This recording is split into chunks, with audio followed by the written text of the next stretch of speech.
Well, hi guys and girls, it's Emma again. Welcome back to the spare room. This is sort of an odds and sods video at the moment. There's lots of things going on.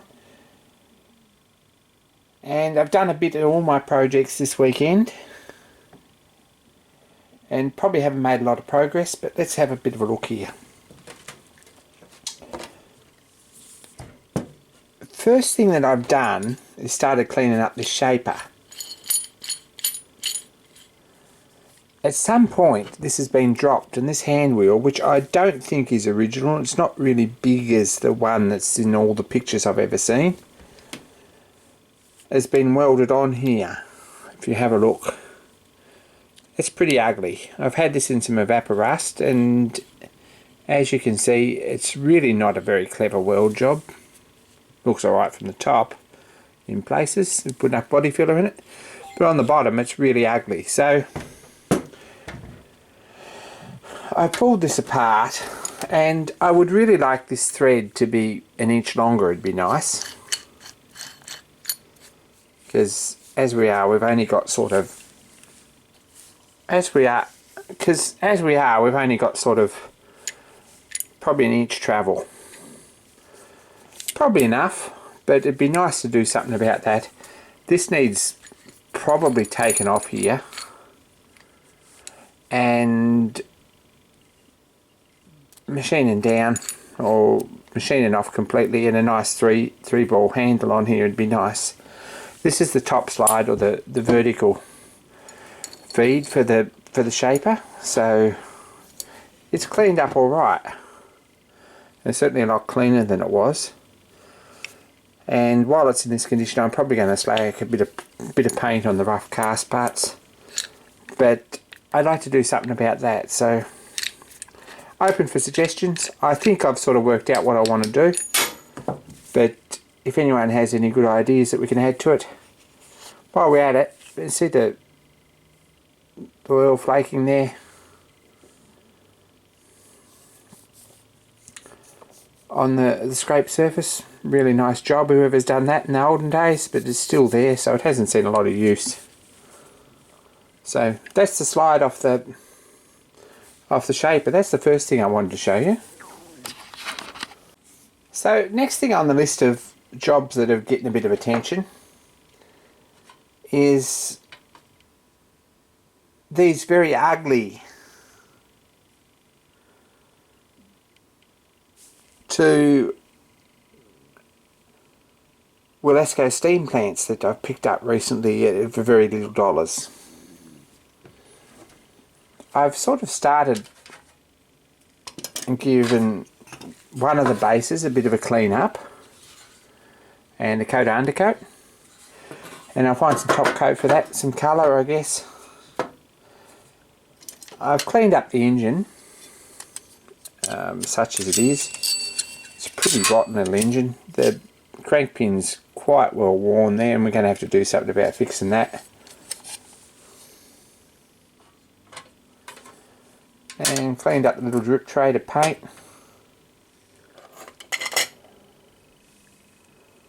Look, this is the cylinder and piston, and that's quite worn too, so we might have to put a bush or something in that.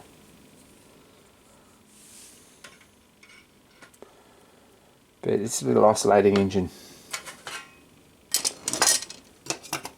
The burner tray and everything looks alright. Whether we use that or whether we actually invest in something a little bit better, because these little tablets that this take are pretty ordinary really. So we might have to give that some thought. There's two boilers. This one has a fairly ominous solder rattle, and it's pretty rough. Don't like the look of it much at all. It's probably reasonably resistant if it hasn't been too hot. But if you have a look at here, the solder's running out in the bottom, and I don't like that much, so I'm not going to trust that one. This one, however, is pretty sound probably once I give it a clean up. It's black, because we'll see why in a minute. It's got this fitting in here that's really ugly, so probably I'm going to try and sweat that out, or do something about drilling and tapping it. there's a couple of whistles there that are also either need some work or they're a little bit ugly too. I don't like much the look of them, so we might make a new whistle for it. And I've ordered a new sight glass and gasket kit for the end. So we get these bits here. This is a firebox, and this has had quite a fire in it because this is all completely rusted and burnt out. It's had, someone's burnt this out for some reason. So this one's not much good. It's a bit ugly. It's missing a chimney, but the chimney pot on it's probably all right if we can take that off and give it a clean up. The other one has a hole in here for some strange reason. Don't know why. Someone's hit it with the tin snips for some reason. It's a bit ugly. But the rest of it's good round the front. So we'll make one out of the two. Give these a polish up. Probably going to put some heat-proof paint or something on that to tidy them up. Make them look nice. And eventually put them all back together. The chimney's missing, which would go on here.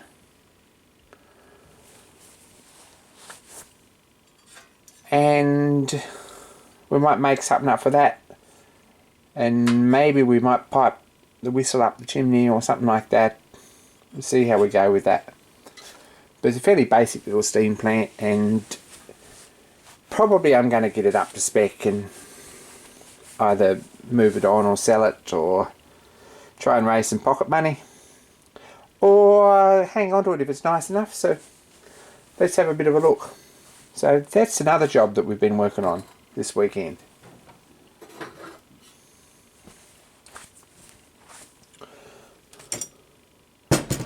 Another thing is these two last bits for Mortimer, the little treadle lathe.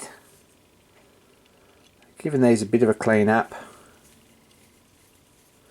And it's got this crappy little thumb screw in there. I'd like to copy another one of them, and I might still do that. And probably because this is rough on top here, I might put a bit of plastic wood in there because there's no, just to make it look nice.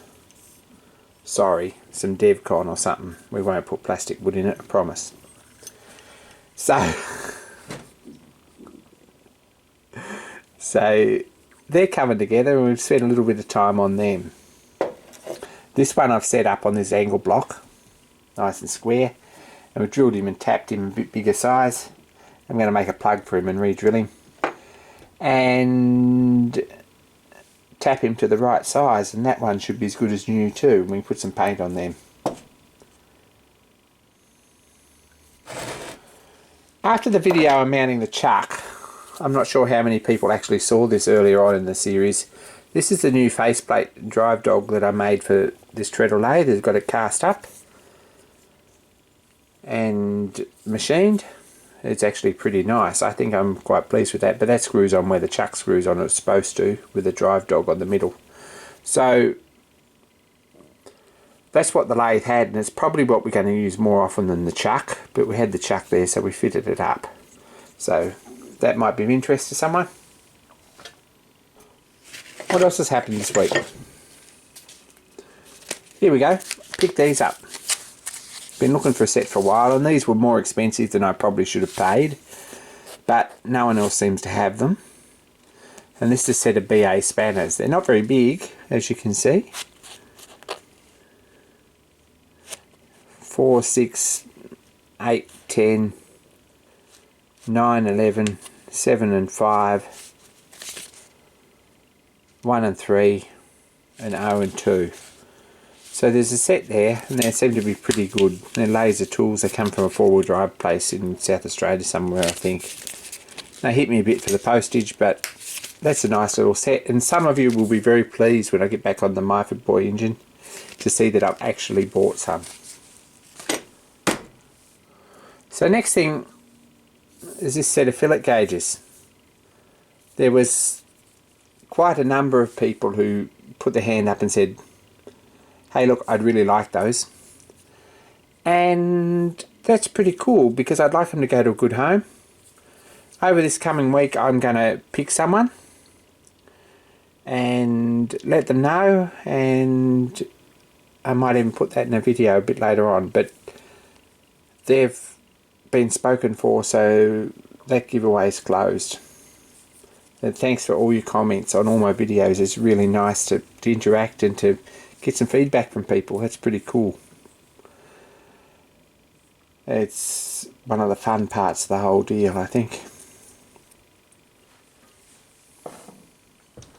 What else happened? Oh yeah, t-shirt came with double boost on it. Some of the people who watched this said, what's double boost? Don't get it. So, double boosted John Mills on YouTube. Go and check him out. He's a Geordie boy from Newcastle on Tyne. His accent's fairly thick. He's a steam man, good mechanic. There's an interesting variety of cuss words that probably you don't see too much out of the north of England. But he's going to the bash, and I know you're all sick of the YouTube bash in California. He wants to go, so he's making up some t-shirts. No, I got one. Really impractical colour for a workshop t-shirt. Or a steam engine or a rally t-shirt. Really not thought through very well. It's a nice t-shirt, and it's a Teespring, so it's a good one. But rotten colour, not impressed. So I'm going to put this away gently. Now, I wanted to say thank you to everyone who was so supportive over my What's in Your Box nomination video. That's really sweet thing to know, that there are people who think that I'm not completely off my tree for even applying, but we'll see how that goes as time goes on. There's still heaps of time yet, and Mr. Keith's very busy, and I don't reckon he's even seen my video yet, but it's out there. Now,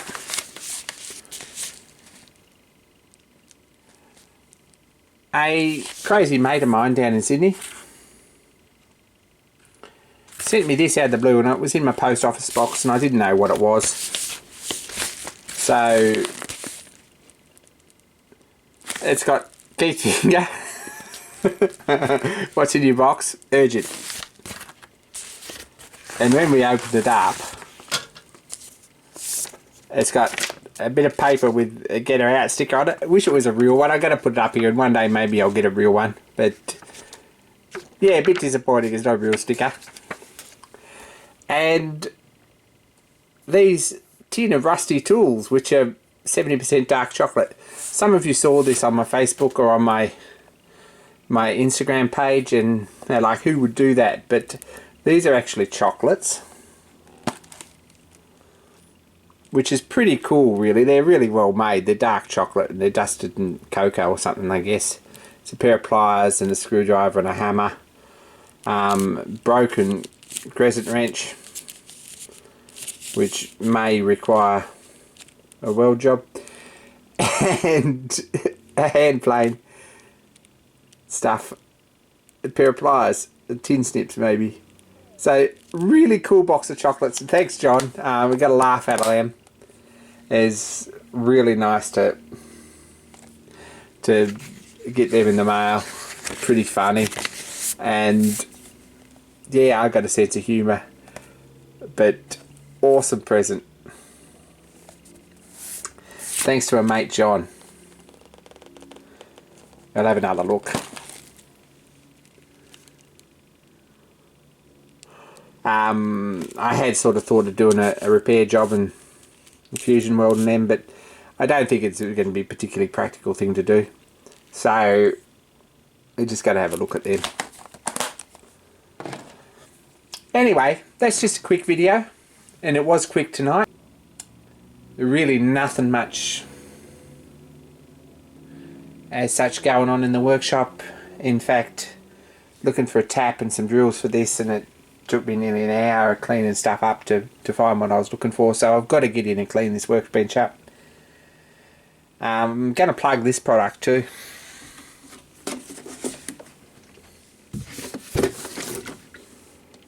Evaporust. Super cheap auto in Australia sell this now. It's fairly expensive, very good. It's the best thing. I've used all sorts of stuff. I've done electrolysis, I've used vinegar, I've used bicarb soda, I've used Coca-Cola, I've used all sorts of stuff for removing dirt. And this is the king of them. It's fairly expensive, but you can use it a few times, and I've cleaned up the entire top end of the shaper and most of those rusty steam engine bits with that, and there's still about half a bottle left, so I'm pretty pleased about that. Good stuff.